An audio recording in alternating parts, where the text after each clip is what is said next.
Welcome back, everybody, and today I'm going to be showing you the process of how I make a two-piece swim bait. For today's lure, we're going to be using a piece of barnwood.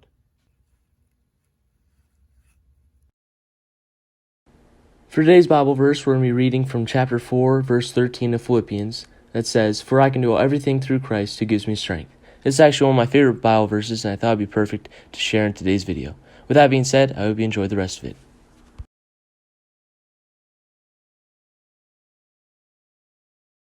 So in making a swim bait like this, when I'm shaping it out with the Dremel, the two things I try to do is remove all these sharp edges that I have here, and also trying to determine where the best spot would be for having the thickest part of the lure. For a swim bait like this, I want the thickest spot to be in the middle here. For a crankbait or deep diver or something like that, I want the thickest part to be on the front here. That doesn't really matter where the front part is for a crankbait, because as you have all that water pressing down on that lip, allowing it to crank down to the required depth, then you don't have to worry about having that water being pushed off the sides. It actually doesn't really matter because that lip is going to press it down and give it the action that you want.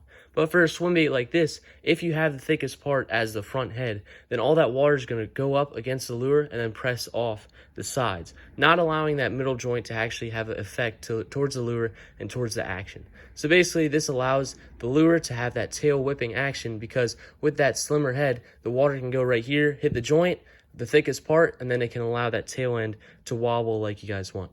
So that's what I'm trying to do while I'm dremeling out this lure.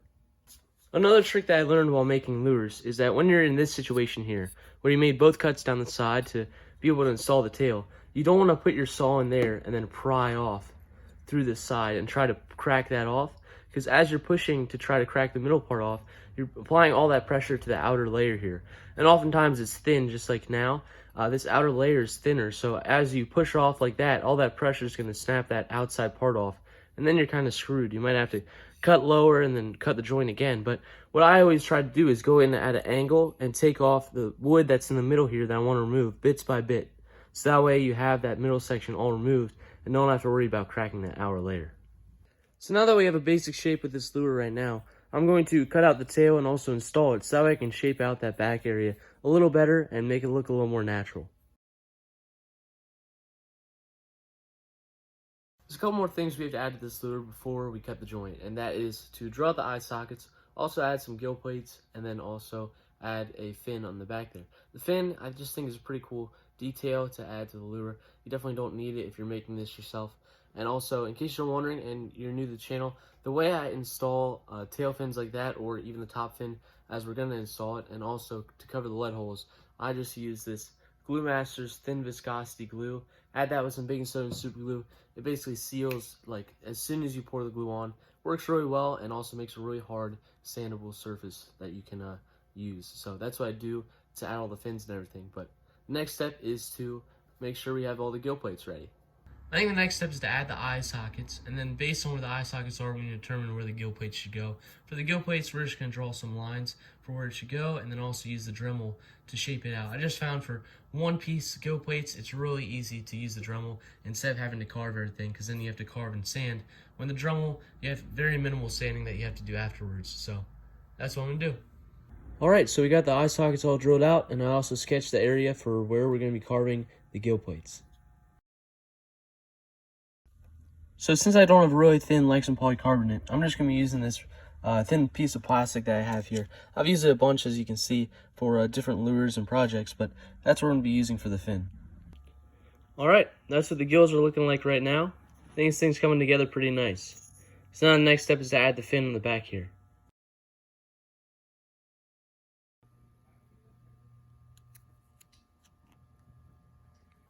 So now we're going to make the slot for where the fin's going to go in this lure.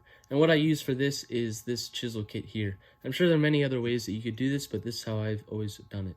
And so basically you just take this flat edge small chisel here, and you go along the sides of the line, kind of taking off bits at a time of wood, making these slivers. And then you can go in at an angle and then pop those pieces out as well. But after you start it with that, you can go in with this arrow tip chisel here, and then kind of go along the side at an angle, taking off little pieces just like that. Again, I'm sure there are many other ways you could do this, but this is how I've always done it. There you go. So I'm just going to keep doing that until I can fit this plastic into the slot.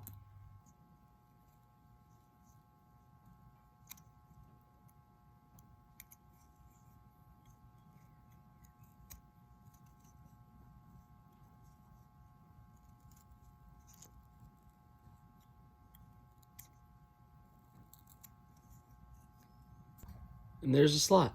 Now I'm just going to install it with some baking soda and super glue, and then we can also sand this down to make it look more natural. As you can see, the fin's all installed, so now we can start cutting the joint.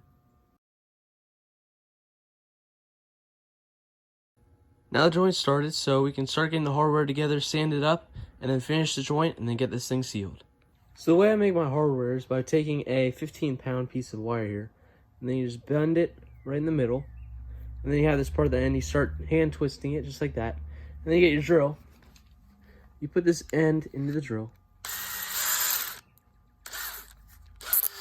tighten it just like that, you put it over the nail,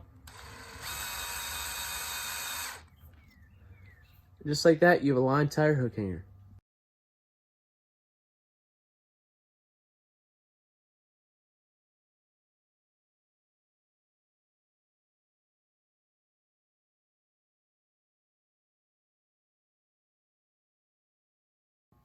So now the holes are all drilled in this lure, and one thing that I learned while making swim baits is that it's pretty easy to get like really big drip marks when you're clear coating. So what I do for that is I drill a hole in the middle of these joints here, and basically it's just a little bit in there, and then I can make a wire connection, just put it through there, and then when I hang it, I can hang this one upside down so that way it drips off that bottom wire connection, so that way no globs get on the tail end, and also I can hang it from there so that way everything can drip off the front nose, instead of making all these globs around where the joint would be.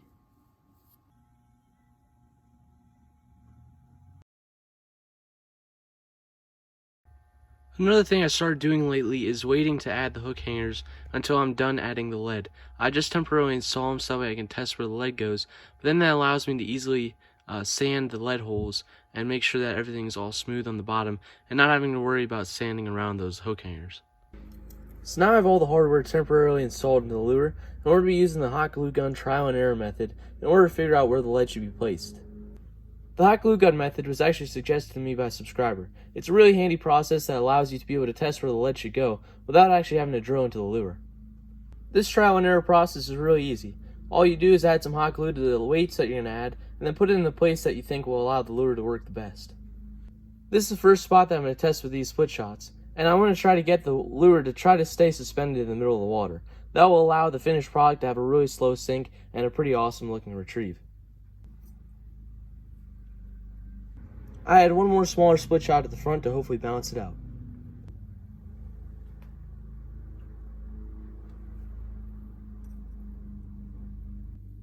I've added an even smaller split shot at the front to hopefully reduce the speed of that sink. I went a little too small with the last split shot, so now we went up a size.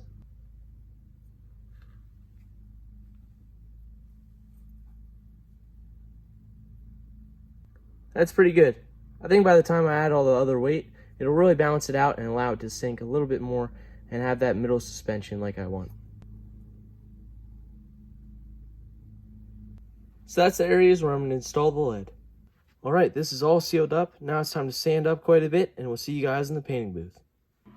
Now it's time to start painting. I took a little bit of a break so that way I could reseal all the wood and make sure it was all smooth and ready to be painted. We're going to be going after a shad or baitfish kind of paint scheme in order to make this lure look pretty realistic. It's not going to be exactly like a shad or any other baitfish, but I'm just going to kind of go with the flow and hopefully it ends up pretty cool. So let's get started. To start off the painting process, we add some white as a base coat for the lure.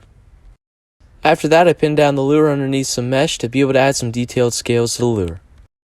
Then we add some Wicca Metallic Fastback Green to the top, some Lime Green in the middle, and then some Pearl Eyes Purple underneath that. This mesh was a really good stencil to be able to use for this lure because it had all kinds of little details that make this lure look very complex and had a pretty cool paint scheme over top of the base coat.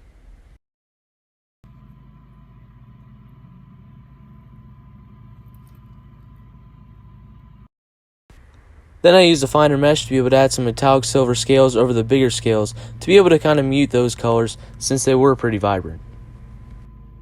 This is definitely not the most natural paint scheme that I've ever painted, but it allows me to add a pretty cool unique lure to add to my tackle box. Then I add some metallic black to the top of the lure. Another technique that I tried out today was adding some more black to the top fin there by using a comb and making it look like spines. And then finally I add the shad dot.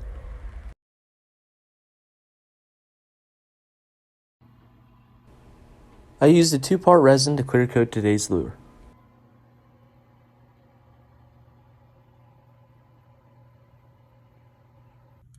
Here it is, everybody. Finished up 2-piece swim bait. This thing was a ton of fun to make, and I hope you guys enjoyed watching the video as much as I did making it. I got to try out a couple new things here with that new mesh that I tried for the scale pattern, and I think it turned out pretty awesome. You guys will definitely see me fishing with this lure in future videos on the channel, so make sure you subscribe and stay tuned to that. With that being said, thank you guys so much for watching, and we'll see you in the next one.